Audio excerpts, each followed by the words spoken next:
La grande pyramide de Khéops, unique survivante des 7 merveilles du monde antique. Nous connaissons tous la civilisation égyptienne, indissociable du monument, et s'il est une figure de cette civilisation au moins aussi incontournable que la pyramide, c'est bien celle du pharaon dont l'image de souverain éternel a été récemment mise à l'épreuve, nous démontrant par la même occasion que science et histoire sont parfois plus proches qu'on ne le pense.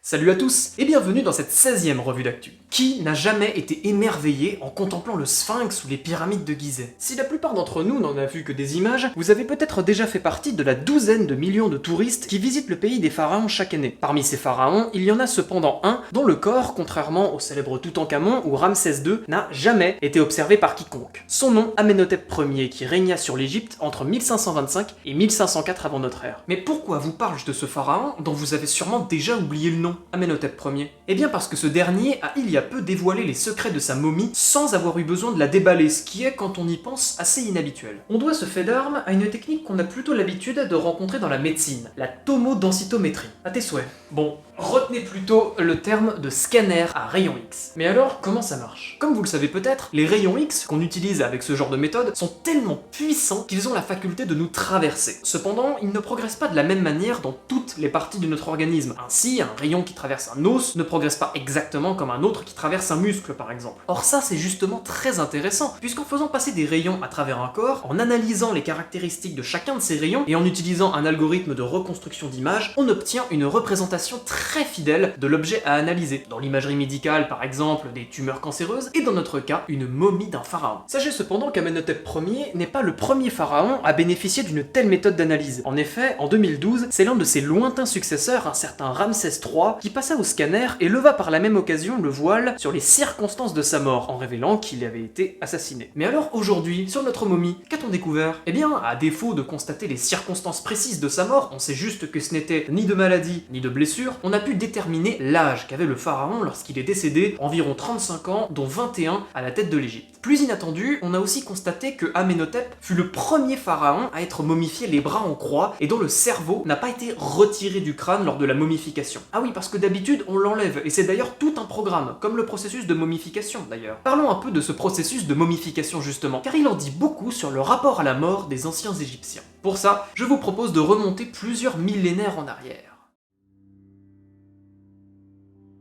Comme à son habitude, le soleil se lève sur la contrée égyptienne. À première vue, rien ne laisse présager ce matin-là qu'une tragédie vient d'arriver. Le pharaon est mort pendant la nuit. Son voyage funéraire que comprend le rituel d'embaumement peut commencer. Pour les anciens Égyptiens, la préservation du corps physique après la mort est très importante, car si lors de cette dernière, le corps et l'âme se séparent, pour le réveil du mort dans l'au-delà, elles se rejoignent. Il faut donc préparer au mieux le corps du défunt à ce réveil. Une fois remis entre les mains des prêtres embaumeurs, le corps du pharaon est d'abord vidé. À l'aide d'un long crochet métallique chauffé à blanc et inséré dans le nez du défunt, l'un des prêtres vient réduire le cerveau en bouillie, le faire couler, avant de verser de la soude dans le crâne pour retirer les derniers morceaux. Un autre prêtre, à l'aide d'un couteau de silex, s'occupe d'inciser le flanc gauche du pharaon pour en retirer les viscères, à l'exception du cœur et des reins. Une fois retirées, elles sont placées dans les fameux vases canopes, chacune sous la protection d'une divinité. Amset pour le foie, Hapi pour les poumons, Douamoutef pour l'estomac, Kébésénouf pour les intestins. Une fois le corps vidé, on peut passer à l'étape suivante.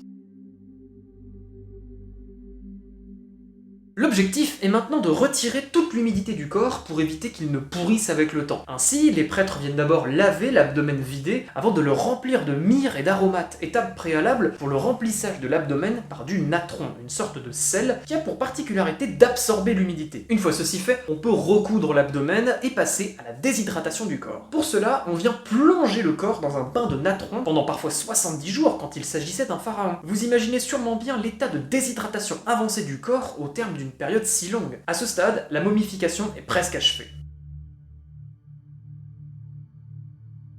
Une fois extrait de son bain de natron, le corps est lavé, la peau est frottée avec des huiles pour éviter qu'elle ne se craquelle, puis le corps est maquillé, parfumé et paré de bijoux. C'est alors que commence l'étape la plus célèbre de l'embaumement, l'enveloppage de la dépouille dans des bandelettes de lin qui pouvaient parfois atteindre une centaine de mètres de long. Pendant l'étape, des amulettes porte-bonheur sont glissées dans les bandelettes, sorte de protection supplémentaire pour le défunt pharaon. La momie est alors achevée, il ne reste plus qu'à l'orner d'un masque et la placer dans son sarcophage qui est ensuite disposé dans la salle funéraire où la momie va reposer. Ce processus que je viens de vous présenter était un peu le top du luxe en Égypte ancienne, réservé aux pharaons et aux riches. Pour les autres, il était possible de se faire momifier, mais avec moins d'argent, certaines étapes étaient absentes du processus, comme le prélèvement des organes par exemple. Les plus pauvres n'avaient même droit qu'à la déshydratation par le natron et au lavage du corps. Quoi qu'il en soit, même si le processus peut parfois nous retourner un peu l'estomac, ne serait-ce que par le traitement réservé au cerveau, force est de constater qu'il est diablement efficace. Il suffit de voir l'état de conservation incroyable de la momie du pharaon Ramsès II par exemple. Pour tout vous dire, même les cheveux et l'expression du visage ont été conservés, malgré les 3200 ans qui nous séparent de sa momification. Je trouve assez fascinant de constater le rapport à la mort qu'entretenaient les anciennes civilisations, car au final, on peut trouver quelques similitudes avec nos religions contemporaines. La volonté de préserver le corps, ou la croyance en l'existence d'une vie après la mort. L'état de conservation exceptionnel des momies égyptiennes est aussi un bon indicateur de l'importance que revêtait l'au-delà il y a déjà plusieurs millénaires. J'aimerais finir en vous laissant sur une question. Pensez-vous que dans plusieurs millénaires, nos tombes subiront le même sort que celles des pharaons? Serons-nous exhumés pour renseigner les générations futures sur nos manières de vivre, nos habitudes, nos rituels funéraires, ou au contraire, serons-nous laissés où nous sommes, au nom de la préservation de notre sommeil éternel?